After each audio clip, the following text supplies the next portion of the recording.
mas também com muita concorrência, né? Que era esperado já quando a gente fez um preview da NBA. Lógico que os favoritos para playoff, a gente vai falar hoje deles, ainda não mudaram, ainda são as mesmas duas equipes, né? Mas ficou bem interessante, Guilherme, essa corrida pelo leste e bem a caráter que numa briga de faca, de risca-faca, Guilherme, uma equipe tão aguerrida da cultura do esforço esteja lá no topo, né? Miami Heat, melhor campanha do leste no momento, depois de uma semana bem boa mesmo. Nos últimos 10 jogos venceu 8 partidas e tem jogado de maneira muito intensa, mesmo com muitos desfalques, mesmo rodando muito elenco. O Eric Spoelstra vai se candidatando aí a ser um dos principais candidatos a técnico da temporada. E o Heat vai se consolidando aí, Guilherme, como uma das grandes forças, o que era esperado, por exemplo, ano passado, né? E acabou não acontecendo. Mas nessa off-season a equipe foi além, trouxe jogadores super veteranos, Kyle Lowry, PJ Tucker, e agora, nesse momento, é a melhor equipe do leste. É isso. A Conferência Leste começa. Na verdade, assim, o começo da temporada, muitas equipes eram apontadas assim como possibilidades. O Heat era uma delas, né? Existia essa questão, se o Heat viria ou não para uma grande temporada, com as contratações que fez, dava a impressão de que sim, mas pouca gente teve coragem de colocar o Heat, por exemplo, na frente do Milwaukee Bucks, atual campeão da NBA, mesmo na frente do Brooklyn Nets, que depois que se envolveu com muita confusão, né, muita doideira. Mas a verdade é que o Miami Heat desponta aí no momento que nós gravamos com a melhor campanha da NBA. Agora, não é surpresa, né, Lucas? Dos times que estão na ponta, aliás, né, no top 3 do leste hoje, e assim, esse podcast é muito dinâmico.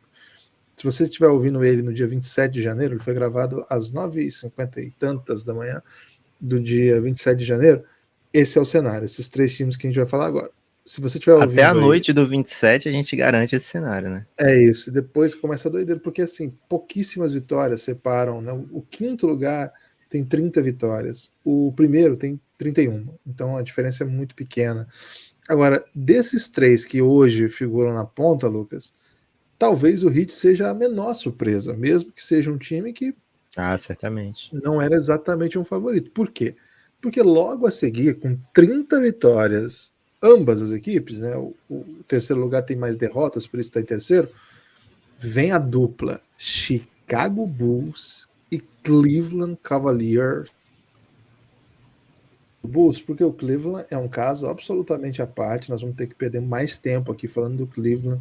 Então, o Chicago Bulls, falamos bastante do Chicago Bulls, não é exatamente numa lógica, né? O Bulls não é obrigado a estar aí, uma grande campanha, mas é fácil de explicar, né, Lucas? Tem por onde, né? O time fez os movimentos necessários para estar aí. Fez os movimentos, Guilherme, e encaixou o que pouca gente imaginava, né? Que era a defesa. Quando o Chicago Bulls se monta, a gente não imagina que um time com Zach LaVine, DeRozan, Vucevic, e logo de cara com a contusão do Pat Will fosse se tornar uma das melhores defesas da NBA, mas foi isso que a gente viu. Lógico que a chegada do Caruso fez isso acontecer, a ascensão do Lonzo também fez isso acontecer, mas ao longo da temporada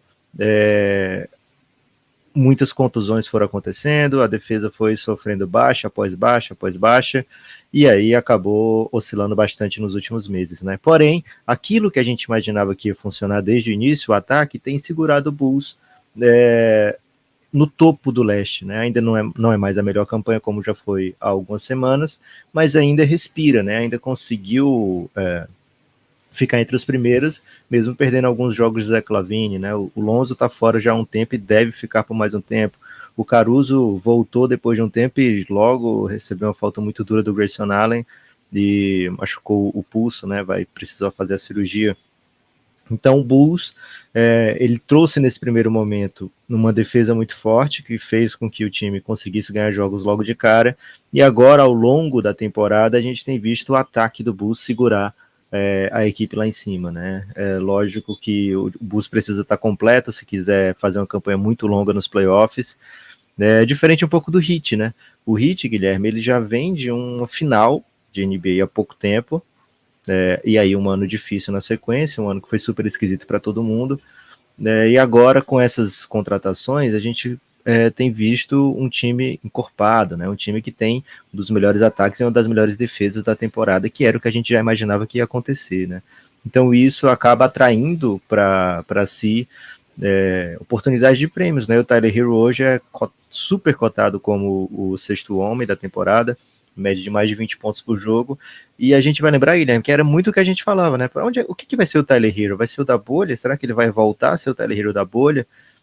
No sentido, assim, não que ele tenha jogado mal na temporada passada, né? Mas a expectativa, a partir do que a gente viu na bolha, era do Tyler Hero dominante, né? Um Tyler Hero que vencia jogos, um Tyler Hero que dava aquela força ofensiva quando o Heat precisava, né? E nessa temporada isso tem acontecido.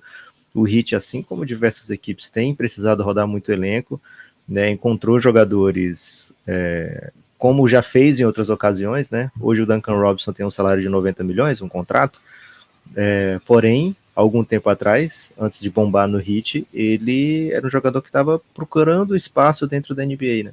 Então o Heat repete essa história, vai trazendo outros jogadores que estão fora do circuito e incorporando esse elenco para os desfalques, quando os desfalques aparecem, né? O Bulls tem essa dificuldade, mas o Ayo Dosunmu é um dos melhores rookies da temporada, realmente um roubo o Chicago Bulls ter conseguido o Ayo aonde foi pego e... Curioso você usando um português desnecessário, hein? Muito curioso. O que aconteceu? Guilherme, esse tempo aí que a gente ficou afastado, né? Você na mudança, eu mudei demais. Eu tive que repensar muitas escolhas da minha vida.